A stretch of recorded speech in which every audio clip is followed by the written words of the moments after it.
Pernah kepikiran nggak, apa sih hubungannya antara jam tangan mewah sama pesawat luar angkasa? Nah, hari ini kita akan bedah sebuah argumen filosofis kuno lewat salah satu kisah nyata paling dramatis dalam sejarah.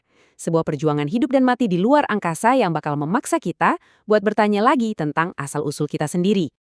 Oke, kita mulai dengan sebuah eksperimen pikiran. Coba bayangin, kalian lagi jalan-jalan di hutan. Terus, di antara daun-daun, kalian nemuin Rolex berkilauan. Apa yang langsung kepikiran? Apa kalian bakal mikir, wah, ini pasti hasil erosi jutaan tahun?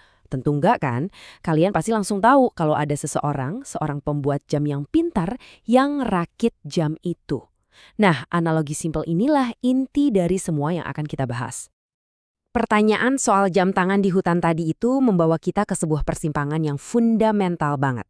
Apakah semua kerumitan yang kita lihat di sekitar kita, dari cara kerja sel sampai galaksi yang berputar, itu cuma hasil dari lemparan dadu kosmik yang serba acak? Atau, jangan-jangan, sama seperti jam tangan itu, semua ini nunjukin adanya seorang perancang? Argumen soal pembuat jam ini umurnya udah ratusan tahun. Tapi, hari ini, kita bakal lihat versi modernnya. Versi yang ngeganti hutan belantara dengan kehampaan luar angkasa. Dan jam tangan sederhana dengan salah satu mesin paling rumit yang pernah dibuat manusia. Analogi modern kita mulainya dari sini, dengan misi Apollo 13. Misi yang harusnya jadi pencapaian besar NASA ini malah berubah jadi salah satu kisah bertahan hidup paling menegangkan dalam sejarah. Perjuangan mereka di luar angkasa nanti akan jadi cermin buat kita untuk melihat argumen yang jauh lebih besar. Awalnya, semua berjalan mulus. Peluncuran tanggal 11 April sukses. Tapi 2 hari kemudian, pas mereka lagi ada di jarak lebih dari 300.000 kilometer dari rumah, sebuah suara ledakan mengubah segalanya. Misi buat mendarati bulan seketika berubah jadi cuma satu tujuan, pulang hidup-hidup. Baik Houston, kita punya masalah di sini. Cuma dengan 8 kata yang diucapin dengan tenang ini, seluruh dunia jadi sadar kalau ada 3 manusia yang lagi terombang-ambing dalam kegelapan. Ini bukan simulasi. Ini krisis nyata, di mana bantuan terdekat jaraknya ratusan ribu kilometer. Masalahnya, ini mimpi buruk paling parah buat semua astronot. Salah satu tangki oksigen mereka meledak. Dan ini bukan cuma soal kehilangan udara buat napas, mereka juga kehilangan sumber listrik dan air. 3 pilar kehidupan di luar angkasa lenyap dalam sekejap. Mereka terdampar di kapal yang sedang sekarat. Nah, disinilah cerita Apollo 13 jadi lebih dari sekedar kisah bertahan hidup biasa. Setiap krisis yang mereka hadapi jadi sebuah metafora yang kuat banget. Perjuangan mereka di dalam kapsul logam kecil itu seolah-olah jadi cermin bagi perjuangan kita semua di pesawat luar angkasa yang jauh lebih besar, planet Bumi. Ide utamanya dikenal sebagai prinsip antropik. Gampangnya gini, ini adalah pengamatan kalau alam semesta kita kelihatannya diatur dengan presisi yang luar biasa agar kehidupan bisa ada. Seolah pula semua tombol dan tuas kosmik udah diputar ke posisi yang pas.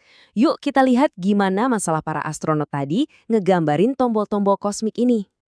Oke, perbandingan pertama kita jelas banget. Para astronot Apollo 13 tiba-tiba ngadepin krisis kehabisan oksigen. Ternyata, kehidupan kita di bumi juga bergantung pada keseimbangan oksigen yang sama rapuhnya.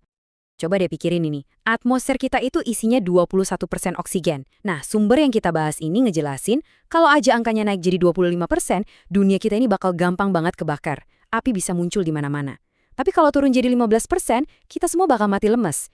Kita ini hidup di ujung tanduk, di sebuah keseimbangan yang presisinya luar biasa. Oke, balik lagi ke Apollo 13. Setelah masalah oksigen, muncul ancaman lain yang nggak kelihatan, karbon dioksida. Udara yang mereka hembuskan pelan-pelan malah meracuni mereka. Solusinya sih ada, filter cadangan. Tapi ada satu masalah besar, filternya kotak, sementara lubang di skoci darurat mereka itu bulat. Ini teka-teki teknik di tengah situasi hidup atau mati. Nah, disinilah kecerdasan manusia beraksi. Di bumi, tim insinyur NASA langsung ngebut, cuma modal barang-barang yang sama persis kayak yang dimiliki para astronot. Lakban, sampul plastik, sama beberapa kantong. Dari barang-barang sederhana itu, mereka ngerancang sebuah alat darurat yang benar-benar secara harfiah nyelamatin nyawa para astronot. Solusi jenius dari para insinyur tadi ngebawa kita balik lagi ke bumi. Sama kayak mereka yang harus nyaring udara di kapsul, atmosfer kita juga ngelakuin hal yang sama, tapi dalam skala planet. Keseimbangan karbon dioksida diatur dengan sempurna, cukup buat tanaman hidup, tapi nggak kebanyakan sampai bikin planet kita jadi oven raksasa. Mereka udah berhasil lewatin banyak banget masalah, tapi rintangan paling besar justru masih ada di depan mata, perjalanan pulang. Setelah mereka manfaatin gravitasi bulan kayak ketapel raksasa, sekarang mereka harus ngelewatin ujian terakhir, yaitu masuk lagi ke atmosfer bumi di dalam bola api. Coba bayangin kecepatannya, hampir 40.000 km per jam. Itu sama kayak kita pergi dari ujung barat ke ujung timur Indonesia dalam waktu kurang dari 10 menit. Di kecepatan segila itu, gesekan sama udara bisa nyiptain bola api yang suhunya lebih panas dari permukaan matahari. Seluruh perjalanan pulang ini diatur sama satu kekuatan yang nggak kelihatan, gravitasi. Dan di sini kita nemuin salah satu setelan yang paling gila. Coba dia lihat angka di layar. Sumber ini ngejelasin kalau aja kekuatan gravitasi itu beda sedikit aja, sedikit banget, bintang-bintang kayak matahari kita nggak akan pernah ada. Nggak ada matahari, ya nggak ada bumi, dan nggak ada kita. Pas kapsulnya nerobos atmosfer dengan panas membara, terciptalah selubung api yang mutusin semua komunikasi. Dunia jadi hening. Selama 4 menit yang rasanya kayak selamanya, nggak ada satu orang pun di bumi yang tahu apakah mereka adalah pahlawan yang pulang atau 3 jiwa yang hilang untuk selamanya. Terus, mecah keheningan itu, akhirnya ada suara. Parasut utamanya kelihatan. Mereka berhasil pulang. Seketika, di seluruh dunia, orang-orang langsung sorak-sorai. Sebuah kemenangan yang luar biasa dari kecerdasan dan ketekunan manusia. Jadi, Apollo 13 bisa selamat karena ada desain yang cerdas dan intervensi yang disengaja. Gak ada yang kebetulan. Nah, ini ngebawa kita balik lagi ke pertanyaan awal kita. Kalau kapsul kecil mereka aja butuh perancang buat bertahan hidup, gimana dong dengan pesawat luar angkasa bumi kita yang jauh lebih rumit ini?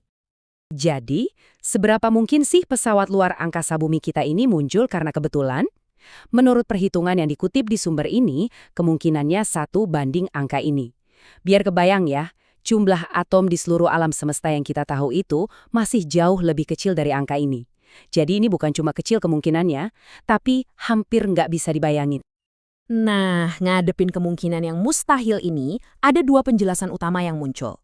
Yang pertama adalah argumen desain. Semua setelan yang luar biasa ini adalah bukti adanya seorang perancang cerdas. Yang kedua adalah teori multiverse. Kalau ada alam semesta yang jumlahnya tak terbatas, ya secara statistik pasti ada salah satu yang kondisinya pas buat kehidupan. Dan kebetulan kita ada di dalamnya. Tapi penting buat dicatat nih, sumber yang kita bahas ini secara spesifik ngeritik teori multiverse. Argumennya gini, karena kita nggak bisa melihat atau menguji alam semesta lain, teori ini lebih bersifat filosofis daripada ilmiah. Menurut penulisnya, percaya sama multiverse yang nggak kelihatan itu sama aja butuh keyakinan, mirip kayak percaya sama seorang perancang. Dan pada akhirnya, sumber ini ninggalin kita dengan sebuah pilihan. Sebuah pertanyaan tentang keyakinan. Mana yang butuh iman lebih besar? Percaya ada perancang di balik semua kerumitan ini? Atau percaya ada triliunan alam semesta lain yang nggak bisa kita lihat, cuma buat ngejelasin betapa beruntungnya kita? Dari jam tangan di hutan sampai pesawat luar angkasa yang pulang ke rumah, pertanyaannya tetap sama. Dan jawabannya ada di tangan kita masing-masing.